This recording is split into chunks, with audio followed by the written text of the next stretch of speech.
So I'm doing a little bit of a pivot today. A lot's been going on, work's been busy, and man is it hot. Like 3 weeks ago there was snow, now it's like flipping summer. It's really warm, loving every minute of it. However, my running has changed and my training is going to be changing as well. So I wanted to talk to you about a couple of things. Today I want to talk to you about the 3 reasons why I love running in the heat and what is the difference between temperature and humidity when it comes to heart rate. One of the reasons I love running in the summertime is to go into a different type of training mode. And it's just kind of, for me, it's like this mental shift that happens. And in a way, it's kind of like a relief because I'm not so concerned about what my pace is. I'm not so concerned about what my time is. I'm not concerned about really anything, right? Because when it gets hot, right, when the temperature rises and the humidity comes out, my expectations goes way down. I don't really worry about how fast I'm running and what my pace is or any of that kind of jazz. I just go out and I do the run because I just know that my results aren't going to be what they would be if it was March or February, right? Like my numbers aren't going to be that good. I know a lot of people don't like running in the summertime when it's really, really, really hot. Now, the second reason why I love running when it's hot like this is it's a psychological thing, because if I can go out and run and get through the workout, right, and get through the time on my feet while I'm out in the blazing sun, can you imagine what I can achieve when the temperature goes down, right? When it's October, can you imagine how that's gonna feel? How good I'll feel if I'm actually doing that running? It's actually quite awesome. And the third reason I like running in the summer is it helps me pay more attention to my electrolytes. It allows me to really dial that in, because when I'm running in the summertime, I'm making sure that I'm hydrating extremely well. Because when it's cooler outside, I don't really take in much, and I know that I have dehydrated in the past, but I know in the summer that I'm drinking about every 15 minutes. I'm taking about 200 milliliters of water with my electrolytes, obviously. And it just helps me be more in tune with my body when it comes to that, right? Now, with regards to temperature and humidity, I have a little piece that I want to show you, and you let me know your opinions, right? Do you love running in the summer, or do you like running in the winter when it's cooler? Comment below, let me know. That's the question of the day. So I want to go inside and I want to look at the numbers. I want to do a comparison between my heat training along with humidity. And I did a run and I'm comparing 2 runs together, and we're going to go look at the numbers of that. So let's go take a look. I think it's going to rain. Time to compare 2 runs back to back. This is important. Do not compare your runs every single day. All right. So the temperature increase was exactly the same. 20 degrees both days on June 10th, June 11th. There was an increase of humidity by 8%. Wow, that's a really, really big B. All right, so as you can see, my pace, 7:23 on June 10th. It was sunny, humidity was 47, 20 degrees, right? And as I ran, it was just a typical MAF run. Everything I tried to keep exactly the same, all right? Every kilometer. It's hard to keep it exactly at the same number, but I tried to keep it at 138. Now, the next day I ran on June 11th, and I'm going to compare June 11th with June 10th.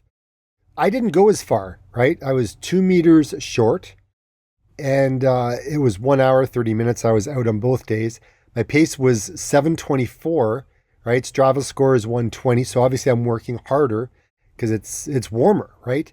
So 8% increase in humidity, right? So the humidity this time around on the next day was 55% compared to 47%.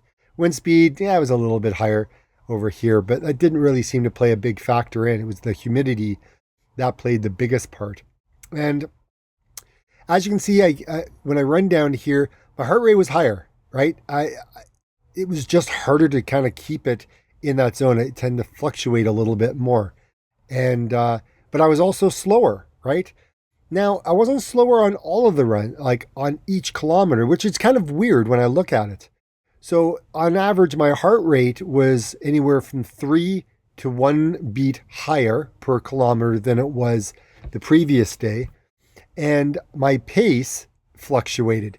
At the beginning, I was slow by 2 seconds, 1 second. And then on the third kilometer, I'm like 7 seconds faster. And then 1 second slower, 1 second slower. And then next thing I know, my heart rate is the same on kilometer 5 and 6, but I'm 2 seconds fast, 2 seconds slower on kilometer 5, but then I'm 10 seconds faster on kilometer 6. The same heart rate. I don't get it.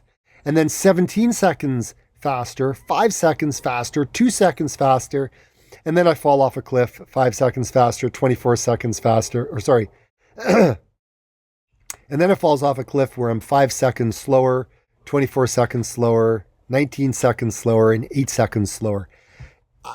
This is why you don't compare day to day, guys, because really it's all over the place. But my takeaway of this is I was 2 beats slower, right? Sorry, I was 2 beats higher on June 11th than it was on June 10th. All right, that's just what it was, right? And I was slower by 1 second in all of that. Now, it was interesting to see where I got slow. So I'm going to look at the second chart. The first one just shows each kilometer, but the second one's interesting because my Coros app breaks it down into 5 kilometers. So the first one was 36:13 on the 10th and 36:14 on the 11th. So pretty close to the same. My second 5 kilometers was 37 minutes, 40 seconds, while on the 11th, it was 37:11. So I was faster I was faster on the 11th with a heart rate of 140 compared to 139. So obviously I'm up 1, but my power, I'm working harder. I'm 218 watts on the 11th versus 216 on the 10th. But this is where I died. This is where everything kind of fell apart from, what I'm looking at is if I average it out and look at just the 10 kilometers, I was 1 hour, 13 minutes, 53 seconds on the 10th. On the 11th, I'm 1 hour, 13 seconds, 26 seconds. So I'm faster. Technically, the hotter it is with 1 beat more. But where I lost everything was on the last 2 and a bit kilometers. 16 minutes, 12 seconds by 16 seconds, 41 seconds, right? Heart rate 140, heart rate 141. My cadence 172 this is June 10th, June 11th, 169. Okay. So I really had to slow it down a lot, which is my power was 212, while my power over here was 223. So I just find it fascinating and interesting. And what's the takeaway? The takeaway is humidity humidity is a contributing factor for you running slower. And this is just what I did the other day because I thought it would be fascinating to see what the difference was when everything else was pretty much identical. Okay. Now, the thing is you got to run for fun, run for your health, right? I'm doing all these to make the videos so you can see what I'm looking at, right? From a little bit of a geeky standpoint, looking at the data. But at the end of the day, run for fun, run in enjoyment. And if you want to see more videos like this, click these ones here and here, because I think they could really help in your training if you're getting started with Maffetone training or if you're running in the heat. A lot of great tips here. I hope your training is going well. I wish you well. And until Thursday, guys, like I always say, get out and run.